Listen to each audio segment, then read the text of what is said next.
Welcome to another deep dive. Today, we're going to be tackling something really interesting, at least to me, and that's the power of community partnerships Oh, yeah. when it comes to transforming children's health and well-being, Yeah. especially when it comes to physical education. Hmm. Now, our source material for this deep dive is particularly interesting. Yeah. We're looking at a book review from the Journal of Education for Teaching, Oh, wow. and it's an expert's take on a book that examines this thing called the Best Start collaboration, Hmm. which was a real-world project over in Australia. Interesting. What I love about this is we kind of have this double layer of insight. Oh. We have the research itself, and then we have what another expert in the field found most valuable about it. Oh, so it's like a guide to the guide. Exactly. Yeah. So this Best Start collaboration, can you set the stage for us a little bit? What kind of area was this project based in? Well, one of the things that the book reviewer highlights is that this wasn't happening in like a wealthy, well-resourced community. The Best Start collaboration was specifically situated in a low socioeconomic area Okay.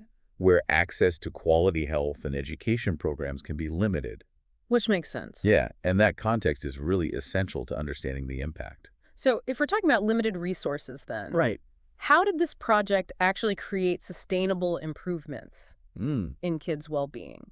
The reviewer kept coming back to this idea of community partnerships as being like the key. Yeah. But what does that even mean in practice? Right, because partnerships can be just this vague buzzword. Yeah. This book really gets specific. Okay. It argues that effective partnerships aren't just about bringing people together. Right. They're about nurturing a shared vision and a shared understanding. Yep. And the book uses this metaphor, a seed. Okay. You need the right environment and nutrients and care for it to grow into something strong. I like that analogy. Mm. But isn't partnership development a bit more complex than just planting a seed and hoping for the best? Oh, for sure. What are some of those crucial nutrients, Right. that can help these partnerships really flourish? That's a great point. The book digs into the phases of partnership development, Okay. from that initial visioning stage to the ongoing work of sustaining momentum. Right. One phase that stood out to me was this idea of co-constructing shared meaning. What does that mean? It's not enough to just have a common goal. Okay.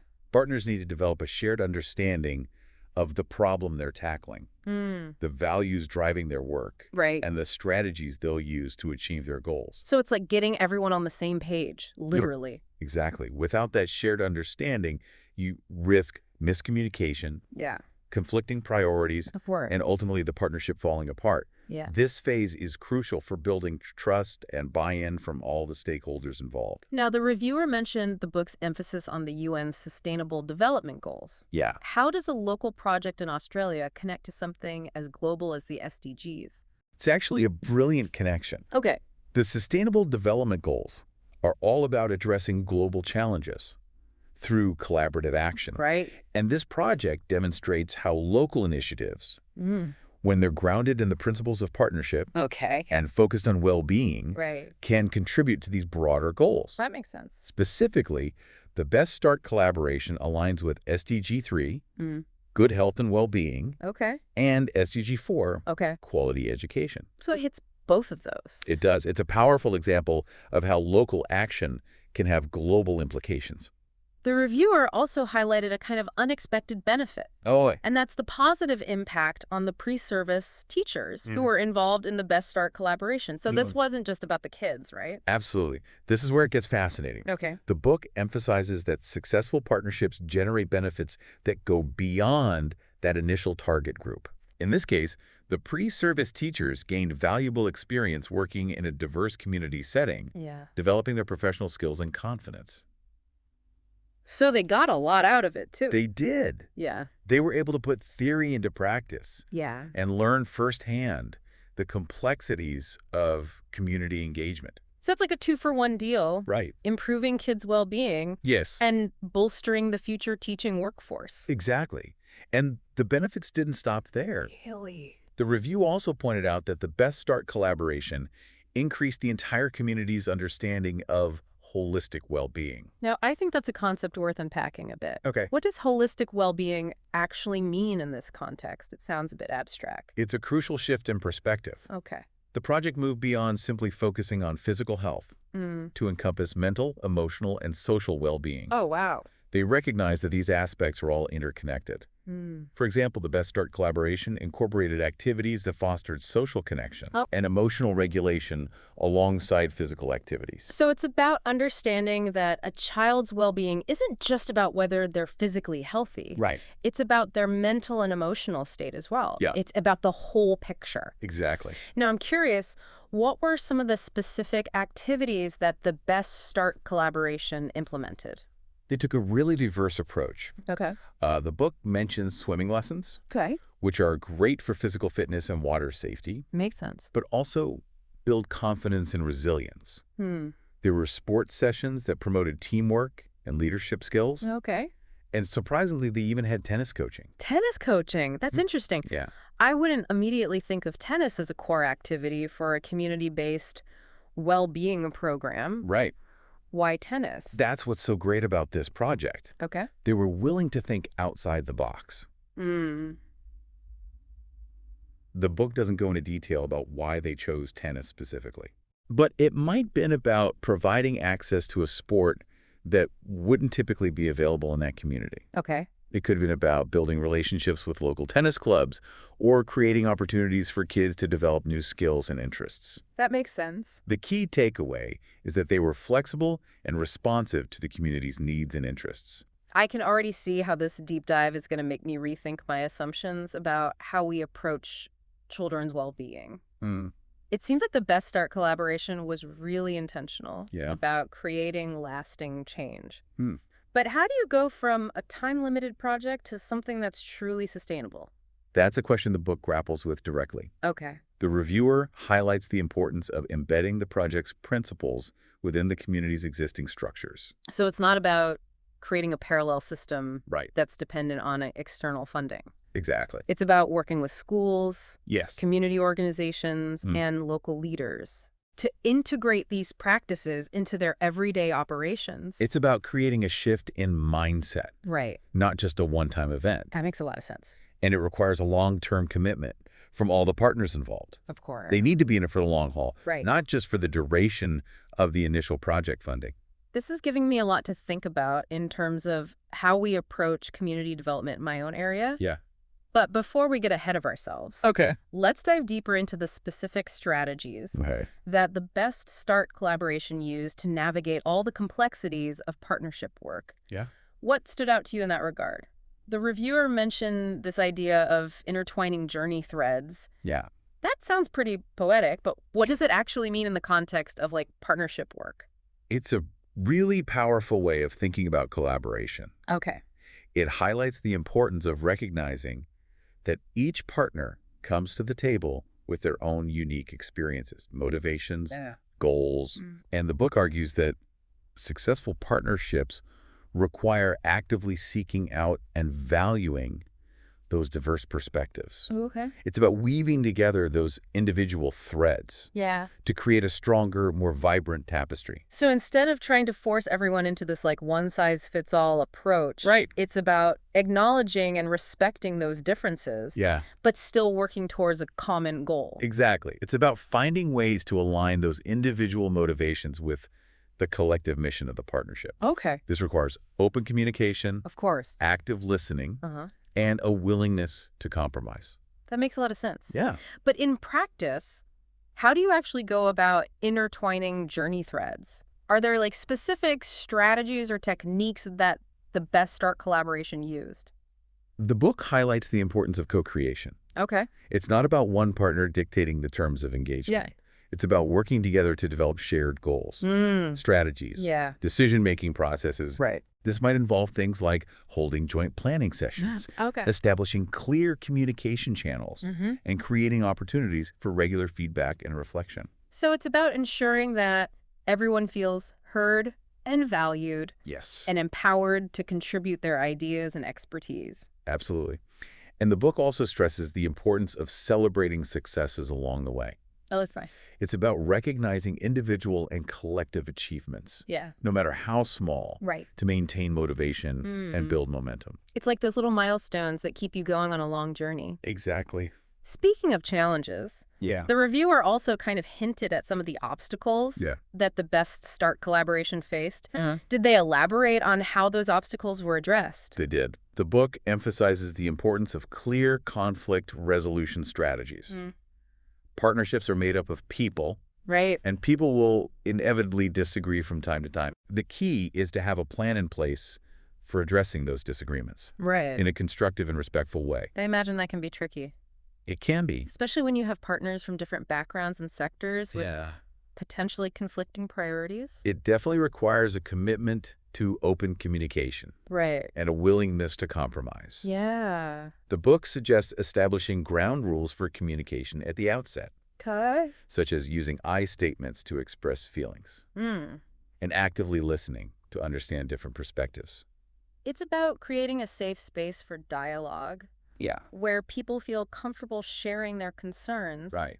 without fear of judgment or reprisal, That's so important. which is important for building trust Yes. and fostering a sense of shared ownership. Exactly. And it's also about recognizing that conflict can be an opportunity for growth and innovation. Oh, interesting. When partners are able to work through disagreements effectively, it can lead to more creative solutions and a deeper understanding of one another. It's like that saying, Yeah. iron sharpens iron. Conflict, when approached constructively, can actually make the partnership stronger. That's true. Now, shifting gears a bit, So, I'm curious about the long-term impact of the Best Start collaboration. The reviewer mentioned that they were really focused on sustainability. right. But what does that look like in practice? The book emphasizes the importance of embedding the project's principles and practices within the community's existing structures. Okay. It's about creating a system where those practices are carried on, Yeah. even after the initial project funding ends. So it can live on Exactly. without that initial funding. Right. That makes sense. This might involve training community members to take on leadership roles, Okay. developing partnerships with local organizations Right. to provide ongoing support, Uh-huh. or advocating for policy changes that support holistic well-being initiatives. So it's about ensuring that the project has a life beyond the initial grant funding or the involvement of the original partners. Right. It's about creating like a self-sustaining ecosystem. Precisely. It's about empowering the community to take ownership of the project and continue the work long after the initial intervention has ended. That's a really inspiring vision. It is. It's about creating a ripple effect that extends far beyond that initial project timeframe. It speaks to the power of community-driven initiatives Yeah. to create lasting change. You know, as we've been discussing the Best Start collaboration, I've been thinking about how these principles could be applied in other contexts.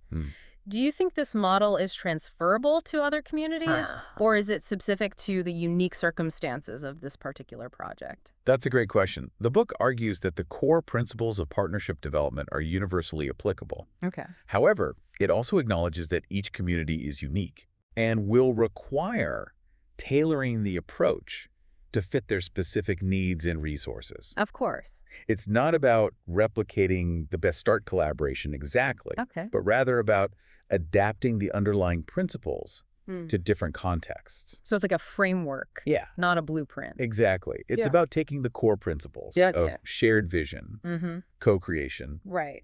and sustainability, Okay. and applying them in a way that makes sense for the community you're working with. That makes sense. Yeah. It's about being responsive to the local context and recognizing that there's no one-size-fits-all solution. Right. And the book also emphasizes the importance of ongoing learning and adaptation. Okay. It's about recognizing that partnerships are dynamic Yeah, and will evolve over time. of course. The key is to be flexible and willing to adjust your approach as needed. It's about embracing the journey, not just focusing on the destination. Exactly. It's about recognizing that partnership development is a process, Right. not a product. I think that's a really important point. Yeah. It's easy to get caught up in the outcome we're trying to achieve Right. and forget that the process of getting there is just as important. Mhm. Now, before we wrap up our discussion of the Best Start collaboration, Okay. I want to go back to something you mentioned earlier. Yeah. The importance of optimizing resources within the local community. Yeah. Can you elaborate on what that means and Yeah. why it's so crucial for sustainability? It's about recognizing that external funding is often temporary Right. to create lasting change.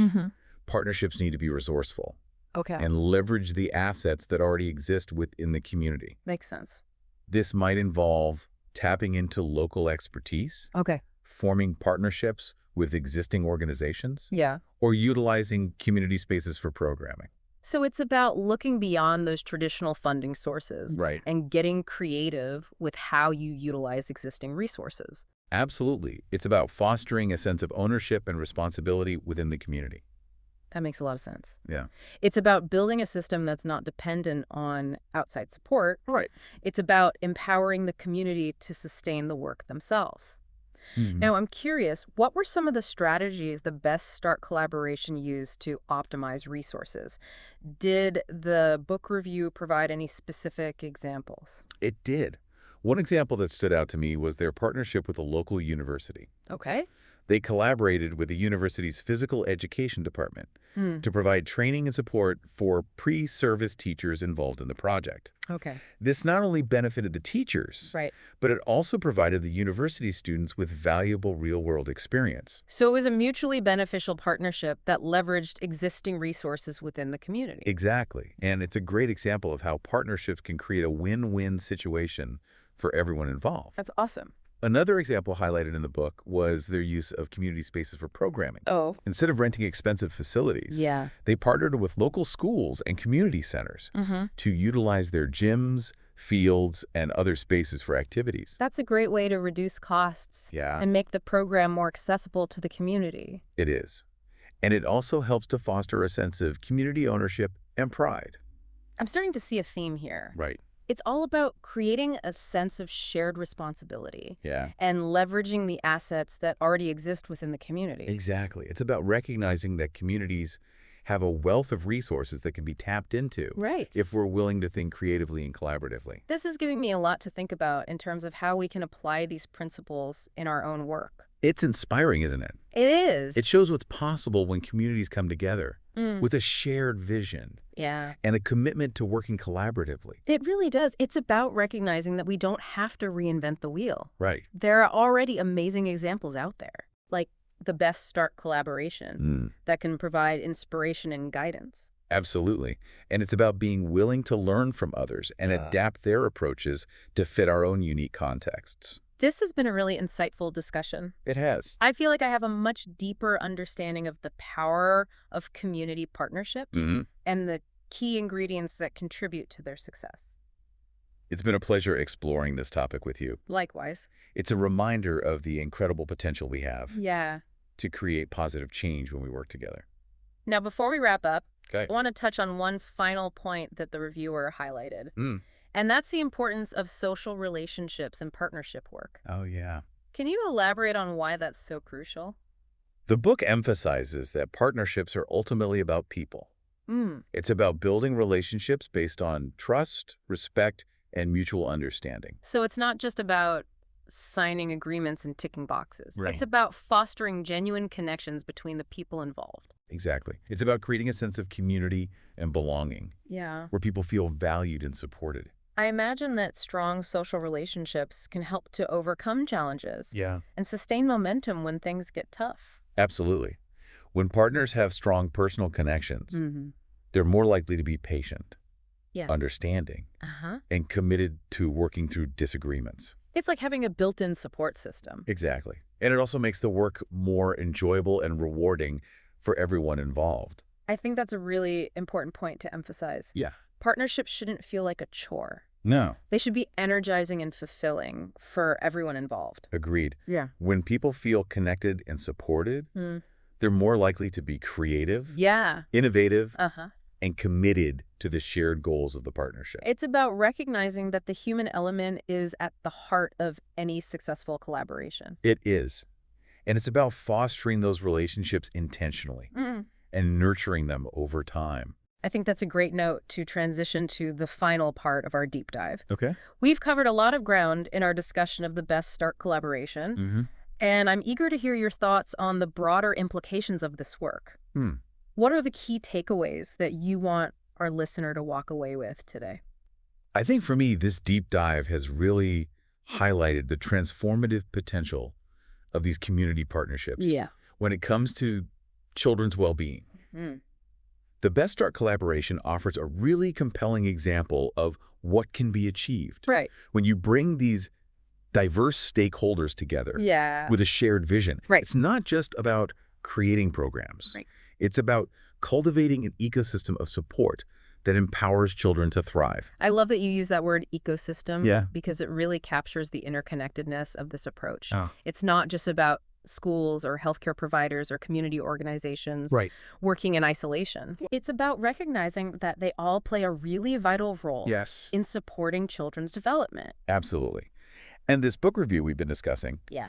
really emphasizes that this kind of collaborative approach can lead to outcomes Hmm. that go far beyond what any single organization could achieve on its own. Hmm. It's about synergy, Yeah. the power of collective action. It makes you wonder why this approach isn't more widespread. Right. If the benefits are so clear, Yeah. what are the barriers that prevent more communities from embracing this model? Well, the book touches on this as well. Okay. One of the biggest challenges is just shifting mindsets. Hmm. We're often conditioned to think in silos, Yeah. focusing on our own individual roles, Right. responsibilities, Right. and breaking down those silos and embracing a more collaborative approach Yeah. requires a fundamental shift in perspective. It's about moving from a me mentality Yeah. to a we mentality. Exactly. And it requires a willingness to share power, resources, and expertise. Right. That can be challenging Of course. for organizations that are used to operating independently. I imagine there are also practical challenges like coordinating schedules, Yes. managing communication across multiple organizations, Yes. navigating different organizational cultures. Absolutely. Yeah. The book doesn't shy away from those complexities. Okay. It acknowledges that partnership work is messy Yeah. and requires a lot of patience, flexibility, and Yeah. commitment. It sounds like a long-term investment, It is. not a quick fix. But the payoff can be enormous. Right. When partnerships are done well. Yeah. They can create lasting change that benefits the entire community. This deep dive has definitely made me think differently about how we can support children's well-being. It's Right. not just about providing services. Yeah. It's about creating a web of support that empowers children to thrive. Right. What stood out to you the most from this book review? What's like the one thing you want our listeners to remember? You know what resonated with me most was this emphasis on the importance of relationships. It's not just about the structures and systems. It's Yeah. about building these authentic connections Yeah. between the people involved. It's about trust, respect, Right. and a shared commitment to the well-being of the community. That's such a powerful point. Right. At the end of the day, it's about people coming together to make a difference in the lives of children. Exactly. And that's something we can all be a part of, Yeah. regardless of our role or profession. Right. We can all contribute to creating a more supportive and nurturing environment for children to grow and flourish. And for our listeners who are ready to take action, Yeah. what resources would you recommend they explore? Well, the book review we discussed mentioned the original book itself, Okay. which goes into much more detail about the Best Start collaboration and the principles of partnership work. Okay. And it also highlighted some UNESCO guidelines on quality physical education, which could be a valuable resource Yeah. for anyone interested in incorporating those principles into their work. Cool. And we'll be sure to include links to those resources in the show notes. Perfect. And I would encourage everyone to check out those resources and consider how they might apply these ideas in their own communities. Even small actions can have a ripple effect. Absolutely. Yeah. It starts with a conversation, Yeah. a connection, a willingness to step outside of our comfort zones Right. and explore new ways of working together. That's a great call to action. Yeah. So, for all of you listening, Mm. what's one small step you can take today to foster a more collaborative approach Yeah. to supporting children's well-being in your community? Reach out to a colleague, Yeah. a neighbor, a community organization. Right. Share this deep dive with them. Yeah. Start a conversation. Yeah. You never know where it might lead. That's a perfect note to end on. Yeah. Thank you so much for joining us on this deep dive. My pleasure. We hope you found it insightful and inspiring. It was great being here. Until next time, keep exploring, keep learning, and keep those connections strong.